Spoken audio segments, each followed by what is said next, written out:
자, 또 개장에 또 힘 보태주실 분 오셨습니다. DB금융투자 화성향남지점 윤선우 PB도 함께하겠습니다. 어서 오세요. 예, 안녕하십니까?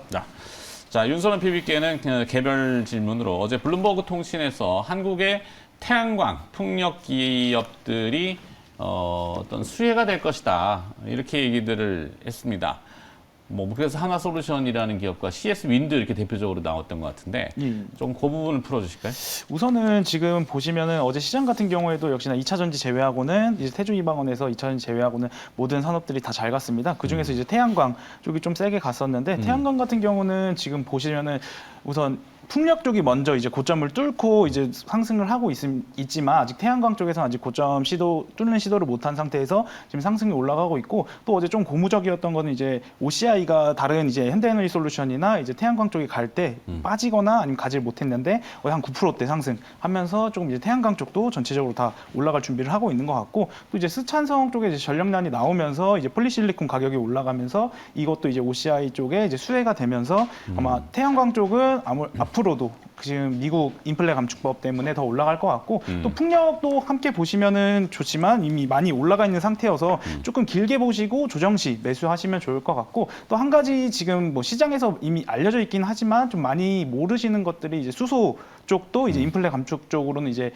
좀 수혜를 많이 받고 있습니다. 보시면은 뭐 그린 수소 이제 1kg당 이제 $3 정도 지원을 해준다는 이제 법안이 있고, 또 한국에서도 이제 국책 과제에서 21번째가 이제 수소 쪽, 그리고 이제 수소 개정법도 이제 5월에 통과를 해서 12월에 가기 때문에 이제 수소 쪽도 같이 한번 보시면은 좋을 것 같습니다. 네. 이동훈 팀장 생각, 아까 우리 막 다루긴 했는데 짧게만 조금 더 접근해 보면. 사실 이제 저는 앞에서 이제 전력 전선 얘기를 많이 해가지고 이제 오늘 그런 얘기를 좀 하려고 하는데 그런 얘기죠. 결국은 이제 앞에서 한 얘기인데 결국 이제 실적적인 측면들, 그리고 우리가 이제 풍력이라든가 태양광이라든가 이러한 신재생 에너지로 이제 생산되는 전력들을 ESS라든가 또 이제 수소 관련해서 P2G라든가 이러한 저장 장치에다가 좀 이제 담아가지고 이런 부분들 송배전을 해줘야 된다는 얘기예요. 결국은 그런 부분들을 감안한다면은 이제 전선 업종과 더불어서 전력 기기 업체들, 여러분 잘 아시는 그쵸, 일진전기라든가 해송중공업 이런 종목들도 지금 굉장히 전선주들 못지않게 실적이 좋아요. 그리고 이제 계속해서 또 성장성이 나타나고 있다라는 거죠. 그런 부분들을 감안한다면 역시 이런 그 전선주라든가 전력 기기 업종들에 대해서는 조금 하반기 내내 좀 긍정적인 뷰를 가져도 될 것으로 보여지고요. 결국 그래서 이제 저도 앞서 이제 LS라든가 또 이제 대한전선이라든가 여기에 이제 추가적으로 일진전기라든가 또 이제 효성중공업이라든가 이런 종목들 역시 이제 종목들을 꼽을 수 있을 것 같고, 저는 이제 좀 그 중에서 조금 약간 소외가 될 수 있는 종목인데 저는 LS전선 아시아 같은 종목들을 좀 봐야 된다고 생각을 해요. 상대적으로 이제 관심이 좀 덜한데 사실 LS전선 아시아는 LS의 베트남 법인이죠. LS전선에.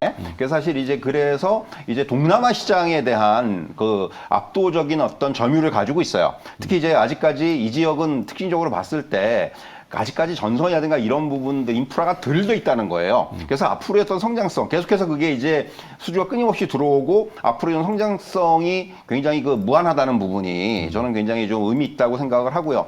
주가를 보시면 굉장히 오랫동안 지금 기고 있기 때문에 이런 종목들은 지금 어떻게 보면 뭔가 모멘텀이 주어지거나 실적은 굉장히 견조하거든요. 그런 부분을 감안할 때 이런 종목들은 정말 장기적인 관점에서 한번 여러분께 좀 눈여겨보실 수 있는 그런 종목이 아닌가, 이런 말씀 드릴 수 있을 것 같아요. 네.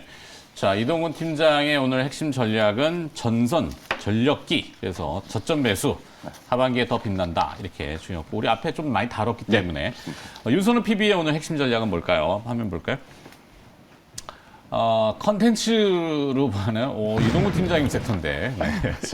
자, 우선은 이제 전이 이제 친환경 에너지는 이미 많이 오른 것 같아서 이제 시장이 반등이 나올 때는 이미 시장이 빠지고 있을 때 많이 올랐기 때문에 그들 종목에서는 좀 조정이 나올 수 있기 때문에 만약에 시장이 반등 나왔을 때 가장 빠르게 오를 수 있는 섹터가 어딜까 생각을 해봤는데 약간 엔터주 쪽인 것 같아서 한번 가지고 나와봤습니다. 지금 보시면은 올 4월 달인가 5월 달부터 이제 K-팝 ETF가 미국에 상장할 것이다라고 해서 이제 7월에 나온다 말이 많았는데, 지금 현재 같은 경우는 지금 증권거래위원회 승인을 기다리는 중이며 이제 9월 초쯤에 이제 K-팝 ETF가 나올 것으로 예상되고 있습니다. 근데 이제 엔터 쪽을 보시면은 이제 2분기 엔터 4사 합산 실적이 사상 최대 실적이 나왔는데 2분기 같은 경우는 큰 아티스트들의 컴백이나 아니면 새로운 걸그룹의 이제 데뷔 이런 것들이 별로 없었기 때문에 실적을 많이 기대를 안 했었는데 이제 4사 엔터 합계 실적 매출액이 네. 8,404억 원, 그리고 영업이익이 1,413억 정도로 사상 최대를 나왔습니다. 근데 하반기 쪽으로 가면 갈수록 이제 콘서트나 이제 주요 아티스트의 컴백 이 하반기에 몰려 있어서 아마 실적은 더 좋아질 것으로 예상되고 있습니다. 그리고 지금 지난 주말에 이제 LA에서 3년 만에 이제 케이콘 콘서트를 했는데 네. 이제 거기에 이제 온 오프라인 합쳐서 이제 717만 명 정도 이제 참석을 해왔고요. 그리고 이제 뭐 4사 같은 경우는 지금 다 주가가 하이브 같은 경우는 많이 바닥에 있어서 지금 저점 매수로 가능할 것으로 보고 지금 JYP, SM, YG 같은 경우도 옆으로 횡보하거나 지금 약간 눌리고 있어서 이런 눌림을 지금 기대해서 좀 매수를 해보면 좋을 것 같고 하이브는 이제 뉴진스나 르세라핌 등으로 이제 세대 교체가 좀 원활하게 이루어지고 있는 것 같고 네. SM 같은 경우는 이제 이번 주 주말에 이제 도쿄돔에서 콘서트를 할 예정인데 이게 매진이 다 돼서 이제 추가로 이틀 더 이제 콘서트를 연다고 합니다. 그렇기 때문에 SM도 기대해 볼 만하고 YG는 지금 블랙핑크가 이제 컴백을 하고 지금 좋은 성적을 거두면서 이제 내년 상반기, 하반기까지 지금 월드 투어를 잡아놓은 상태이기 때문에 YG 같은 경우도 실적은 더 좋을 것으로 예상됩니다. 환년 좋을 때 미국 예, 공연 열심히 좋죠. 다니면서 네. 이제 그리고 이제 마지막으로 제가 탑픽으로 미는 거는 JYP인데 JYP 같은 경우는 이제 트와이스가 이번 주에 미니 앨범으로 컴백을 하게 되어 있고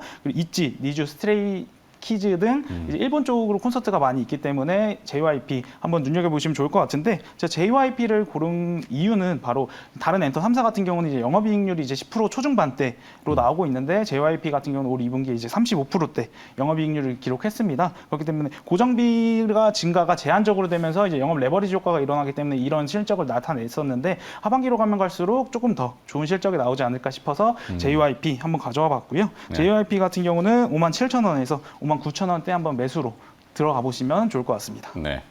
이 여자 아이돌이 사실 돈이 별로 안 된대요. 그러니까 표현이 좀 그런데 이게 원래는 그래서 이제 예전에는 이제 뭐 엔터 쪽에서도 이제 남자 아이돌을 그렇죠. 많이 내다가 요즘 구매력이 큰 이 추세가 소비층. 바뀐 게 이제 글로벌 팬덤들이 많아지면서 이제 걸그룹도 이제 돈이 된다라고 생각해서 뭐 뉴진스나 르세라핌 그리고 뭐 트와이스 등 이제 좀 걸그룹 쪽이 오히려 최근에는 더 많아지는 추세인 것 같습니다. 네.